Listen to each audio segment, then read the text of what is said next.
Good morning. We're on chapter 25 of the Tao Ching, translated into English from the original Chinese by an illuminated translator, Thomas Cleary. We're on chapter 25. Something undifferentiated,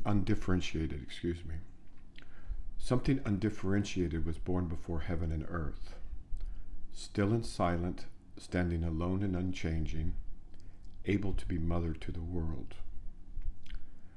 I do not know its name. I label it the way. Imposing on it a name, I call it great. Greatness means it goes. Going means reaching afar. Reaching afar means return. Therefore, the way is great, heaven is great, earth is great, and kingship is also great. Among the domains are four greats, of which kingship is one. Humanity emulates earth, earth emulates heaven, heaven emulates the way emulates nature. Let me do it one more time.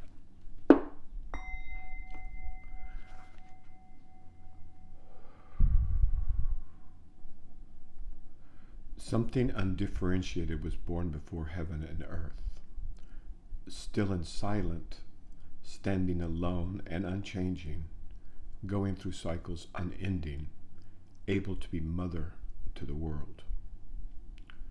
I do not know its name. I label it the way. Imposing on it a name, I call it great. Greatness means it goes. Going means reaching afar. Reaching afar means return. Therefore, the way is great, heaven is great, earth is great, and kingship is also great. Among domains are four greats, of which kingship is one. Humanity emulates earth, earth emulates heaven, heaven emulates the way emulates nature. Okay, so I think this is pretty straightforward. Something undifferentiated. So the way is it's one. It's all there is. It's not one. It's not two. It's not. Although everything of form and the formless is also the way. The way is undifferentiated. It's a kind of a mystical understanding that comes with awakening or Satori Kensho, whatever. You can see that everything is one, and in an inexplicable way, but both formless is form, and form is formlessness, as the Buddhists would put it. It's undifferentiated. It was born before heaven and earth, so before time, essentially. Still and silent, standing alone and unchanging, going through cycles unending. So it's alone, it stands alone, and it's unchanging. It's still and it's silent. But if you hear the birds or see the trees or the clouds, that's also the way. It's like when the Abrahamic traditions, say Christianity, Islam, and Judaism, talk about God is everything there is. It's the same apparent paradox. I do not know its name. I label it the way. So this is like trying to find a name or a word for God. It's a losing proposition. So in this text, they acknowledge that they can't give it a name, and so they just label it the way. But remember, from the first chapter, names can be given, but not permanent labels. Greatness means it goes. Going means reaching afar. Reaching afar means return. So whatever it is returns to its source. And whatever it is comes from the way, from God, from the source, from the creative, from Allah, from the Buddha, from the Nagual. There's thousands of names we could apply to this great undifferentiated thing that we are going to label the Tao here, or the way. but they all return to their source. Therefore, the way is great, heaven is great, earth is great, and kingship is also great. Now, kingship here is just to stand in for a civilization with a political system. That's something we need as humans. We have to be governed. We have to govern ourselves. And so what they're saying here, I believe, is that that civilization or governance of a civilization is great and important, as it is. Okay, so among domains are four greats, of which kingship is one. Humanity emulates earth, earth emulates heaven, heaven emulates the way emulates nature.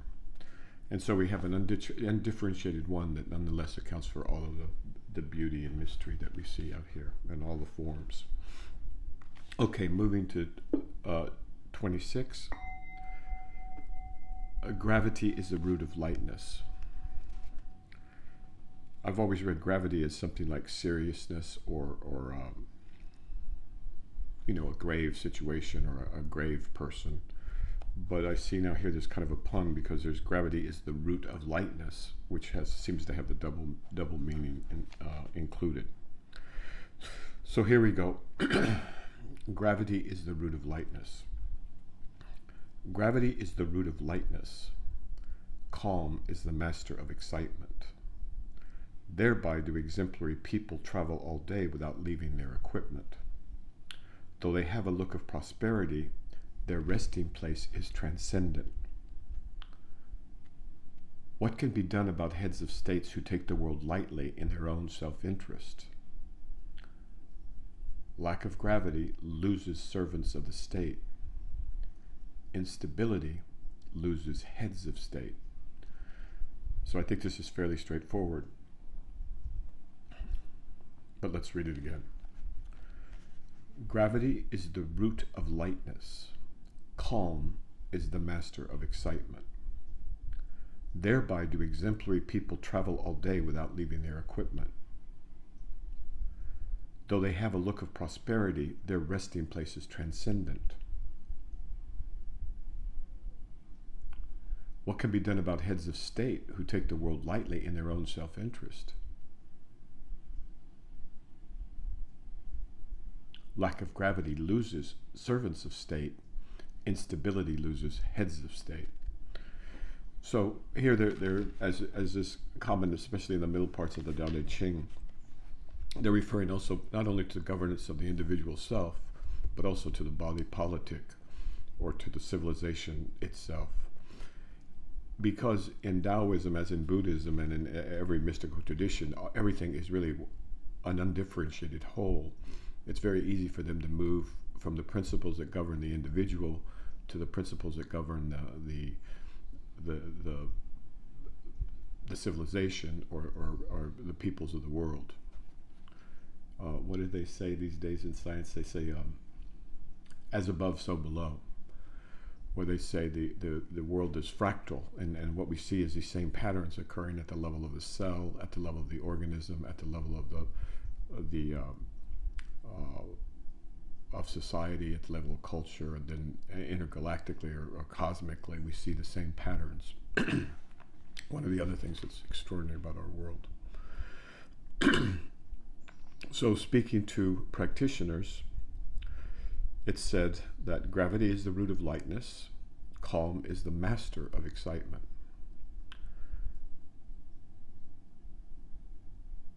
Excitement always returns to calm, or it should anyway.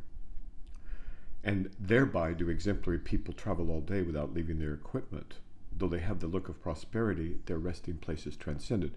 So here they're just pointing out that we can't judge people by their station in life. We've had look at King David, for example, or King Solomon.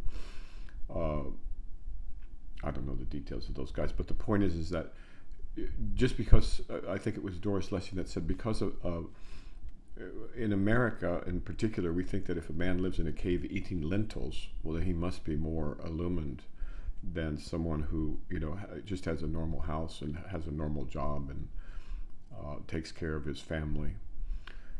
But these are all misapprehensions. exemplary people travel all day without leaving their equipment. So it has another meaning too, which is that you can see the world without leaving your room, and that will be articulated later. But the point is that you can't judge by superficials. Though they have a look of prosperity, their resting place is transcendent. And then a rhetorical question, I think,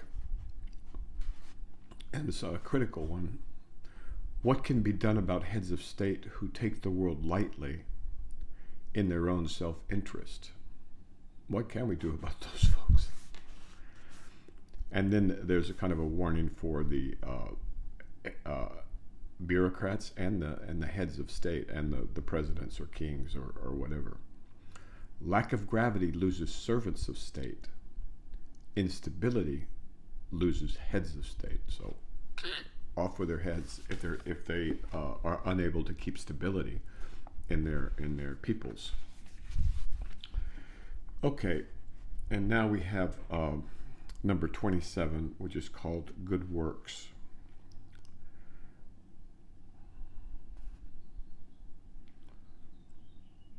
So people imagine that Taoism has no moral or no ethical or no directives for people to be good, that it's just the natural order.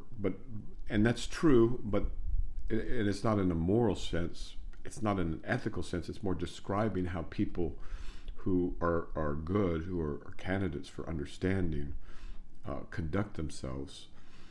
And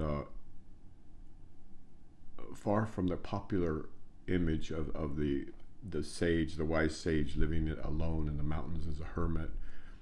You know, I'm trying to think. There was... Well, I won't go there now, but we have a lot of squirrely images of what mystics look like in the West, and but being divorced from the world and not functioning in the world is not a characteristic of the vast majority of true successful mystics. On the contrary, they're working for the world. All right, so here we go. Good works. Good works are trackless. Good words are flawless. Good planning isn't calculating. What is well closed has no bolt locking it, but cannot be opened. What is well bound has no rope confining it, but cannot be untied. Therefore, sages always consider it good to save people, so that there are no wasted humans. They always consider it good to save beings, so there are no wasted beings. So good people are teachers of people who are not good. People who are not good are students of people who are good. Those who do not honor teachers or care for students are greatly deluded, even if knowledgeable. This is called an essential subtlety. So this is a subtle point, and it's often missed, and but it's vitally important. I'm going to go through it now. Good works are trackless, good words are flawless, good planning isn't calculating. There's no contrivance in the way. That doesn't mean there's not strategy, that doesn't mean there's not planning. You know, The Art of War and many other texts of all kinds of different texts that are there to help aid in the perfection of many arts and sciences use this as a source text. So it's not that you don't, if you're a military strategist, then you must calculate. What they mean here is it's not contrived, it's not artificially complicated. So good words are trackless, good words are flawless, good planning isn't calculating. This is subtle. What is well closed has no bolt locking it, but cannot be open. So back in these days, as now, if you wanted to keep something safe, you didn't put it necessarily in a place which would be the first place that people would look. And so along those lines, what is well closed has no bolt locking it but cannot be open. So that could refer to any number of things. Mystic understanding, it could be referring to the secrets of state, it could be referring to the gold that you are keeping for your family, or it could, it's so well closed that it can't be open even though it has no bolt. And again, a reiteration, what is well bound has no rope confining it, but cannot be untied. So you have to contemplate these things, like what could be well bound with no rope confining it that cannot be untied. And so these kinds of things, you can imagine a situation politically where you want to tie up a nefarious opponent's party so you can do your work, and so you bind them in such a way that they can't be untied because it's so well bound, or something like that. This is for everybody's individual application. And now they move to a description of sages, and here's a word that's interesting because it's always. And I'm not sure exactly how these tie together, so I leave that to you. Therefore, sages always consider it good to save people, so that there are no wasted humans. They always consider it good to save beings, so there are no wasted beings. So here we have humans and other beings, and the Taoists are saying that it's always good to save us, that we don't slaughter each other, we don't neglect each other to the point of not being able to contribute or be part of the body human. And so these are the Taoists speaking flat out. Sages always consider it good to save people, so that there are no wasted humans. They always consider it good to save beings, so that there are no wasted beings. So this is another principle of Taoism. Nothing is wasted. Like in nature, nothing is wasted. Everything is part of a larger process. Even waste is not wasted. It becomes compost and then fertilizer, for example. And here's one that was horribly mistranslated in earlier poetic variations on this text. So good people are teachers of people who are not good. People who are not good are students of people who are good. So good people, however much they might be despised or are ridiculed or disregarded, or are the alternative, as however much they may be admired or put in places of trust, they're going to be teachers of people who are not good. There needs to be a model of uprightness, of good people for the bad people to learn from.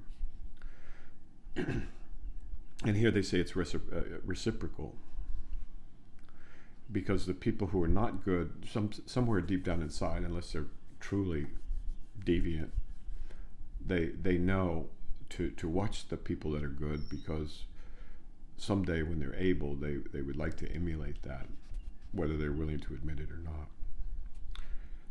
It's very sad to be born with a character that won't allow you to be good. And so people who are handicapped like that, deep down inside, know that they're missing something, and that may be why they're often characterized by their envy.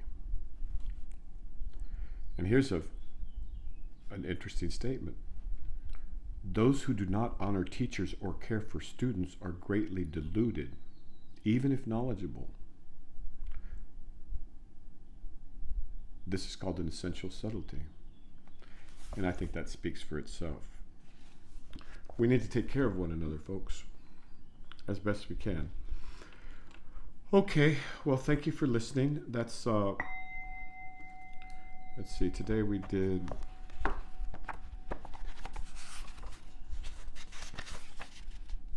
25, 26, and 27. Oh, and let me just finish with reading this one because I think it's intriguing. I'll leave you with this, and we'll take it up next time.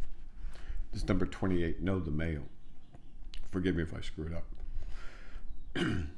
Know the male keep the female. Be humble towards the world. Be humble to the world, and eternal power never leaves, returning again to innocence. Knowing the white, keep the black. Be an exemplar for the world. Be an exemplar for the world, and eternal power never goes awry, returning again to infinity. Knowing the glorious, keep the ignominious. Be open to the world. Be open to the world, and eternal power suffices, returning again to simplicity. Be open to the world, and eternal power suffices, returning again to simplicity. Simplicity is lost to make instruments, which sages employ as functionaries. Therefore, the great fashioner does no splitting. Okay, so that's know the male, keep to the female. And that will be next time. Thank you again for tuning in. See you later.